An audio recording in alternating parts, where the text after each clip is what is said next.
comes to restaurants, Australia is killing it in terms of top quality cuisine from all around the world. But running a restaurant is not for the faint-hearted, and it takes a particular kind of person to survive. Over the next 3 episodes, we're taking you behind the scenes with some of Australia's most interesting restaurateurs, people whose compelling personal stories are shaping their unique approaches to their craft. First is Josh Niland, arguably right now one of the country's hottest chefs.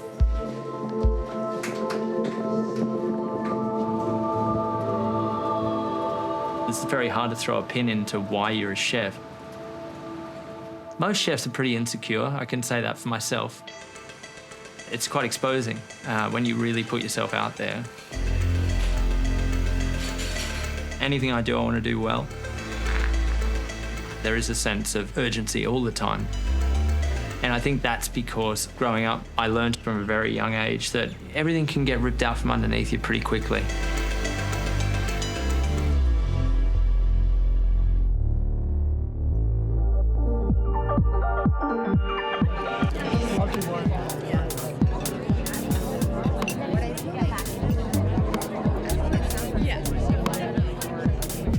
Malibu Pier, of all places for an Australian to be. Very cool, very excited. I mean, how good is this? We're about to feed 288 people for this crazy event for Tourism Australia. Josh Niland, without question, is one of the most interesting chefs on the planet right now. The pie that we're doing tonight has literally got a lobster coming out the top of it, head out, tail out, legs out. So we should get some oohs and ahs as it goes out. If I'm in Lima, if I'm in London, if I'm in Madrid, the only cookbook I'll see from an Australian chef on any of these shelves is Josh Niland's books. If it looks like it's enough, just stop and then move on. But just see what you think, yeah. I'm sure Josh thinks he's pretty shit hot, and he is pretty shit hot, but he's very, very humble. Wild. Some chefs do things that sound extraordinary and you think, well, there's a reason why people haven't done this before. But when Josh invents something, you think, why hasn't everyone been doing this forever?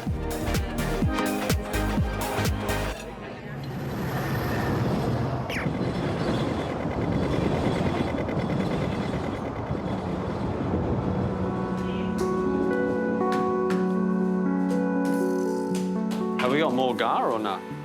Or no? There's a little bit then. Very good. Top menus, garfish. Garfish on tuna. All right. I've been fascinated by Josh. And look, his level of cooking is right up there, but also he hasn't gone down the traditional path. You know, he's chosen to sort of make his own space within fish, and not only fish, but the whole fish. And just about anything you can imagine with fish. 2, 4, 6, 8. Every time I get a fish, I usually look at it for a few minutes just to make sure that what you're about to do is going to represent that fish very well. What Josh Niland started doing, I guess we could call nose to tail cooking, where he started trying to find ways to use absolutely every part of the fish, whether it was the skin or the fin or, God help me, the eyeballs. The biggest reason why we're, I suppose, perceived as doing all these quite unique and different things with fish, all of that was born out of absolute fear that all of this was going to go belly up. All right. Food is such a significant part of my life now, but to me, back being a kid, food couldn't have been less important. To me, it was meat and 3 veg. Fish came in a can, and we didn't do restaurants. We weren't the type of family to do that. It was practical.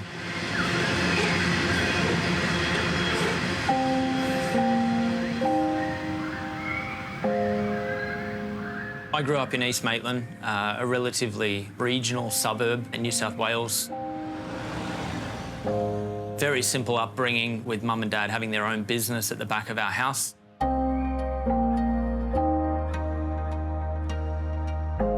was a very normal childhood right up until about the age of 8. So this was my 8th birthday, and it was kind of like the dream 8th birthday. It was at McDonald's in East Maitland with all my mates. And then, yeah, 2 days later, everything kind of changed. Josh had been weirdly sick for a while with various things. He supposedly had glandular fever. Just things didn't go back to normal after the glandular fever. No. Mum made an appointment at the doctor's just because I was pretty crook. So I got the appointment and you went to change from your pyjamas to a T-shirt that was suitable. And as you put your arms up in the air and took the T-shirt off, there's a cricket ball sitting in underneath in your rib cage, which turned out to be the tumour coming through from the kidney. Yeah. So we get in the car and it's funny what you remember. You remember where the sun was and everything. And I said to Mum, yeah, am I going to die? And that was then probably one of the first times that I ever saw Mum really break down. Yeah, it's like it's malignant. Malignant. It's not leukemia. It's a huge tumour. We've got to get it out. Get it out. Yeah. Joshua Niland has a Wilms tumour. It was diagnosed 6 months ago, 3 days after his 8th birthday. Even though I was, only 10, I still remember him being wheeled away. It was a 5.5-hour surgery and the kidney was removed. Joshua has had chemotherapy dozens of times, but today will be different. Within minutes, his arm starts to ache. Does it feel like, you know, how sometimes you can lie on your arm and you're waking up and it's gone to sleep? Does it feel like that? When I was in hospital, there was a documentary being put together. If there's something wrong with it, we have to take it out again.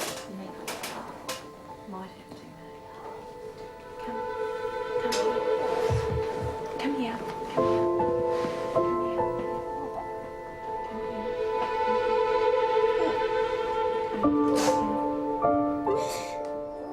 There was that moment of the worst pain, some of the worst pain I've ever felt. And I was very lucky, obviously, that Mum was right there. But I don't think her and I both can summon any kind of thought about wanting to watch that again. When you're put into a room where there's 6 kids in there and then you wake up the next morning and there's 5, yeah, you definitely start seeing things through a new lens. And yeah, it's a lot on the shoulders, I think, of an 8-year-old. In his recovery, because his taste had disappeared and he was not liking very much at all, it was the old Chicken Mornay. Used to enjoy that. Went down okay. Getting to the other side of chemo, it was almost like the shackles are off and here we go. Now that you've overcome that, you can get a rocket pack on your back and you can do whatever you set your mind to. Definitely from that point forward, he was going to live every day as if it was his last. This idea that I really love hospitality, and I think it's more out of Mum cooking for me, drive me down, get chemo, drive me home, feed me lunch, and then drop me back at school. It was very intentional, and like it's one of the most generous things that you can do for somebody else is cook them a meal. Between the ages of 12 and 15 was very much like I knew I wanted to be a cook. Cool. Thanks be to God. Amen. Amen. There you go. He just had a really clear vision for what he wanted to be doing. Which bits do you want? Oh, a bit of leg. He really was focused on that high-end type of cooking. It wasn't just making steaks at the pub. Where'd you put the leg? Where'd you put the leg? It's all chopped up. It's all got all the bone out of it. Oh, righto. It's far more decorum eating it without a bone in it. Oh, right, there you go. He had pictures of Shannon Bennett, I remember, on his wall, and like Neil Perry, and just loved all of the celebrity chefs of the day, like Jamie and Nigella and all of those folk. A full sure. Yeah. He'd already spoken to Maria and me about leaving school at the end of Year 10, and we said, as long as you've got an apprenticeship to go to, that's fine. Pulled out the red tape. Yeah. How are you doing? Good. That's good. Josh's first job was at the brewery restaurant in Newcastle. I was only thinking of you yesterday. Do you remember how old you were when you started with me? I think I was 15, yeah. Yeah, I know. I knew that I wanted to express myself, but also knew that there was a hell of a long way to go to do that. At that time, I just remember him wanting to learn everything. He wanted to meet everyone, he wanted to learn everything, and he just was like all over it, like eyes wide open. Like I would go and have a like... tasting menu in my break. I know, bizarre. we couldn't... In his first year of his apprenticeship, there was a red kite function with 6 different chefs from Newcastle and one from Sydney, and the fellow from Sydney was Peter Doyle, and Josh was able to be a part of cooking in the kitchen. Peter grabbed me at the end and said, why don't you come and have lunch at S one day? That's right. And then I was like, oh, wow, thank you. And then he left. And so then I got on the train the next morning, no booking. And then Peter walks out and he goes, what are you doing here? And I said, well, you told me to come for lunch. And he goes, yeah, but I just saw you yesterday. I'm like, oh, is this really keen? He's like, oh, okay, are you hungry? And I said, yeah, you know. And so from 12 till 4, I got like the procession of Peter's greatest hits. Yeah, and it opened your eyes. Yeah, it was unbelievable. Yeah. And so then you get to the end of it and then he goes, do you want a job? And then I'm like, yes. Yes, I do. And then got home and I said, Mum, I'm going to go work for Peter Doyle at S. And then she said, no, you're not.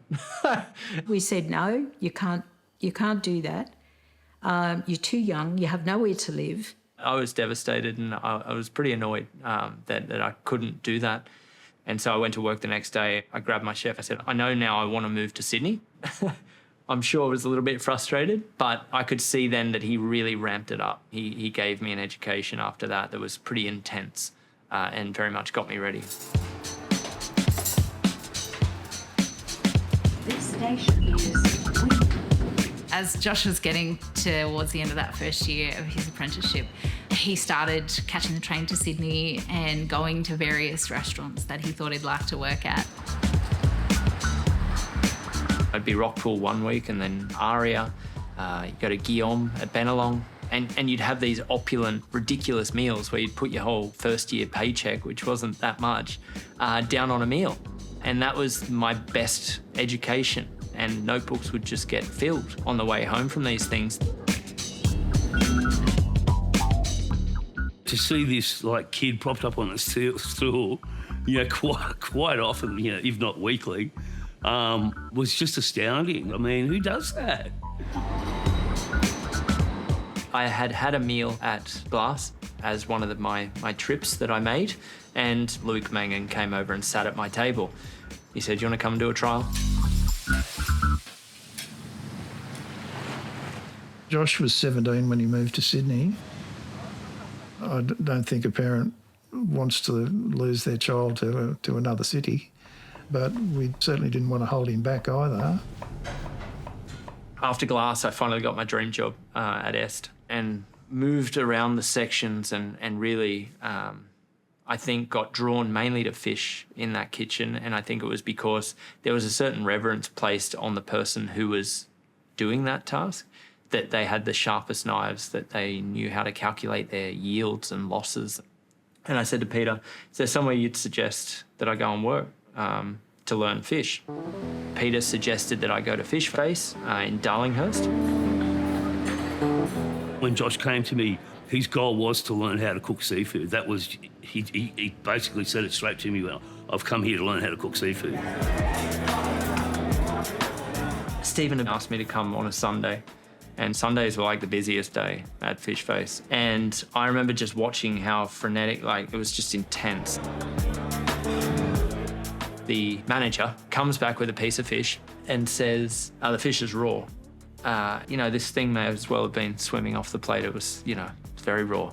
And this came at a terribly inconvenient time of the night, and that plate got picked up by the chef and thrown against the wall. There's fish and porcelain now that's kind of gone everywhere. And this guy's given a mouthful to everybody, taken the apron off, thrown the tongs down, and off he went. And this was my trial. The junior in the corner there was crying her eyes out, God bless her. And I went outside to deal with it. Josh just walked in there and took over. I just jumped on just because I'm like, I'm not going to see Stephen's restaurant kind of go in the toilet for a night, so I'm just going to do my best. And he just nailed it. That's the capability of the kid as well. Can we just say he had a lot of patience with people like myself and the state of the industry at the time. As much as he didn't like it, just say it, like alcohol, drugs, stuff like that. As much as Josh didn't like it, he just got on with what he had to do and he kept it all running, yeah. Do you want to have a look at this? Yeah. I met Julie when she was 18 and I was 19. We met at a TAFE cooking competition. So I was a first-year apprentice and Josh was a fourth year.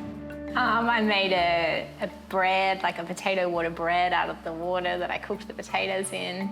So, yeah, Josh was impressed. I thought that was pretty cool. I think I made a parmesan wafer to go on the top. A parmesan wafer? Possibly. I made a carrot dessert with blueberries and things. And It was like with foam. It was like very of its time. It was very of its time. Yeah. A little bit too much effort. But yeah, we both won in the end, so. Yeah. Josh invited her to come back and check out his cookbook collection. With no innuendo, I can imagine, whatsoever. He was just very keen to show his cookbook collection. He used to dine in on his own, and then he turned up with Julie and, lovely little straighty 180. A true love story, really. I mean, considering the, car crash of a relationship most chefs had, like...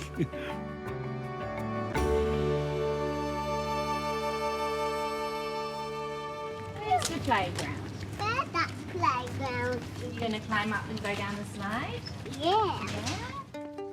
We always said we would never open our own restaurant because we knew just what a big risk it was. Slow down. By that stage, we had 2 small children, and it wasn't until someone else offered to open a restaurant for Josh and we would have a small stake in it that we started to think about it. That sort of de-risked it for us. And then as we got further along with that, we sort of realised we could actually do this ourselves. All right, go. Whee! I went and signed this lease the next morning and I was sick in the lady's office as I was signing it, just because the severity of all of the magnitude of being the guy on the lease now. I got a message from Josh one day saying he was actually, going to pull the trigger and open a place of his own. And he goes, "Oh, it's amazing news, congratulations. Just tell me it's not fish." And I said, it's 100% fish. There's nothing but fish on the menu. I kind of stand by that advice. Seafood is hard. It's expensive, it's tricky, people think it smells bad. Even when it's fresh, it's slimy. Why would you deal with seafood? Luca, do this one as well, bro. Please. Cool. Opening your own restaurant, the risk involved is astronomical. Financial toll, mental relationship. 6 months after opening, I was exhausted. So he was working crazy hours and it was really physical because he was doing everything from handling all the fish to scrubbing the floor. The wages were through the roof. The food cost was high. And so my accountant gets on the phone and says, "You're not going to last the rest of the year running it like this."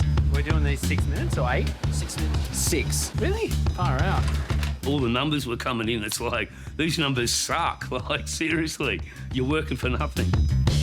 I just remember picking up my invoice for fish and it was $4,500 just for fish, like no veggies or anything. And I just thought to myself, wow, it's going to be hard. Because at TAFE, we all get told half a fish is waste or is the loss. My problem was everything was going to go to shit, and I needed a plan for how to get out of it. There was a moment where it clicked. I've kind of thought about it when I was 19 at Fish Face. And Steve said to me, why don't you think of fish more as meat? Swordfish kind of looks like a pig. You know how to cook pork, don't you? And then tuna kind of looks like a cow. You know how to cook beef, don't you? And then I started to think more about what it was to even think about fish as meat and its relationship to what dry aging could be or what charcuterie could be and all these things. And then you start pushing all these things together in a box and you're like, well, that's really interesting. It's about finding ways within the history of meat-based butchery preparations and then reinterpreting it within the world of fish. So then I decided that we should start putting trays on top of the bins while we were working, capturing eyes and livers and hearts and bones and everything. And we're like, well, if we're able to turn this into something that helps the food cost out a bit, if we can get that down, then hopefully then we'll find a little bit of a scale that works. So then we've got the intestines. We salt them and then we steam them, or you can make them crispy. To take it up to 80%, 90% of the use of the product, there's your money. We can do stuff with kidneys, we can do stuff with hearts. Josh is not trying to be innovative for the sake of it. He's actually trying not to waste fish. What can he use so that as much as possible goes onto the plate? So gills, these are the gills. We have yet to find a delicious solution for the gills. The way he sees things is not normal. Like, he breaks down fish like an Airfix model. Like, here's a fish. But also, he's kind of getting into the realms of sort of being a chemist and a scientist. I woke up one morning and I was just like, I'm making a prawn cracker out of eyes. And we used to give people that came into the restaurant these eye chips that they didn't know it was eyes. We just gave them something deep fried, salty and crunchy when it came in. The eye, you know, the eye chip just sent it into stratosphere, St. Peter. Josh and Julie were putting up plates that were like nothing else in Australia. For me, as a restaurant critic, one of the most exciting things you can find in your job is a restaurant or a new talent that's that kind of exciting.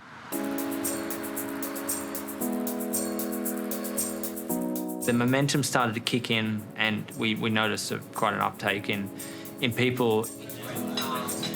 When I first went to St. Peter, like, I thought, you know, I was going undercover, but like 2-3 tables down, there was Nigella. Hello, darling, you all right? Do you want a drink? Like, it was clearly a bit of a buzz going on. Right, lovely people.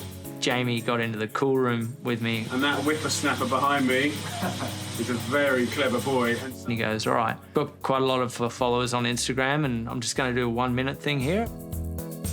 That was huge. Julie said that, you know, I had a bigger smile on my face than at the wedding. We get to the point where the first awards night happens and St. Peter wins Best New Restaurant in the country and I've won Best New Chef. How are you? I'm Josh, lovely to meet you all. They got 2 hats from the Good Food Guide, which is a pretty big deal. So they never go in ice either. So when you eat it, you'll actually taste what really good crab tastes like.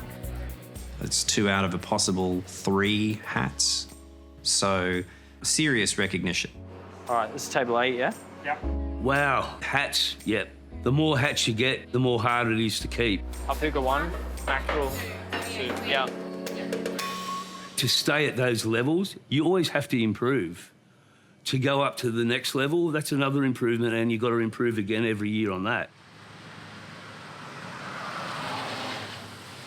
If you feel uncomfortable out there, then more often than not, it's because there is a problem and it needs to get sorted out. Wow, just put the pressure on. It was like, I don't want to have a day off, ever. The critics are going to come and I need to be there. So that's not a wonderful feeling, and it's pretty hard with obviously home as well. I was going to say, just if everybody can see that light there, you see how there's cobwebs on it? Just up there, the globe. Yeah. I do remember Julie at one point telling me that she'd added up Josh's hours for the week, and she said, you know how some people say, oh, I've worked like 100 hours this week? She said he literally did. He was just working outrageous hours. I went and personally saw Josh and said, man, take it easy. Like, this could all end in a disaster. You know, you're only you. I've always been concerned about him burning out. And I know that in the chefing business that burnout factor is real. It was 2019 and we got invited to the Good Food Awards. We're on a table with former staff that used to work at St. Peter. They announced the One Hat Award winners. And then we were the last one up on the board. And so then the reality of like, okay, well, we've lost a hat sunk in, and I just looked at Julia, I'm like, I have to leave, I've got to go. The point that you find out is when they're calling it out. He was shell-shocked, and that's sort of how brutal it can all be. I think the biggest thing was, the ego damage, the embarrassment, all those things. And so I was pretty flat. We lost a hat, and it felt as if I'd bitten off probably a little bit too much. It really did take COVID happening for me to kind of snap out of it and kind of go, oh, okay, right. Shutting at that point for me personally was actually a little bit of a relief, just because I was able to kind of step back and go, am I happy? And I wasn't. There's a difference between management and leadership. And I think it was my poor management skills in terms of I'll do it and everything's going to be just fine. And that isn't conducive to getting home on time, or isn't going to give you a holiday anytime soon. It was a really good way to just reset and just put it all back on your terms, and let's just do the restaurant we really want to do. Have you got parties this weekend? She's got her birthday party, 12:45 till 2:45. I'm stunned by the Niland's capacity. They're barely in their 30s with however many businesses they've got, 4 kids. Your tooth is very wobbly. They're 50-50 all the way, and they always have been. And I think Josh draws on that strength. Julie has a lot on her plate. She organises everything behind the scenes of Josh Niland Inc.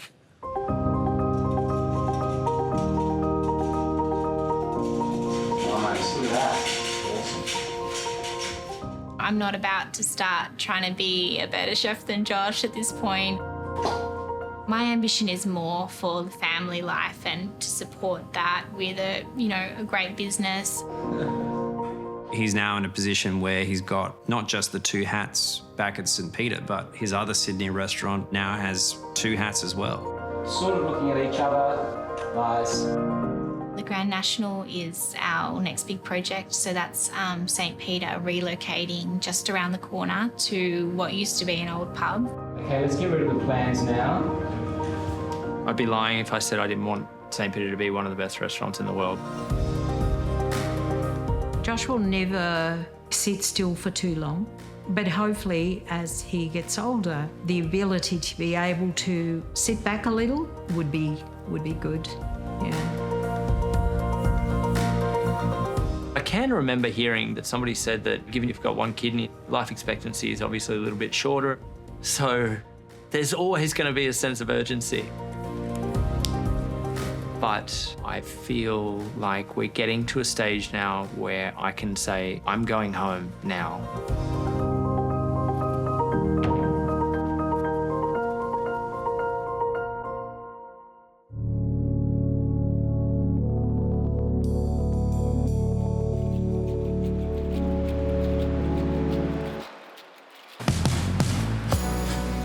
Next time on Australian Story, we meet Sean Christie David, an unstoppable force who's serving up delicious food that's also changing lives. Food is the most universal love language. It's a piece of your culture and it's your story. And that's why food is so powerful.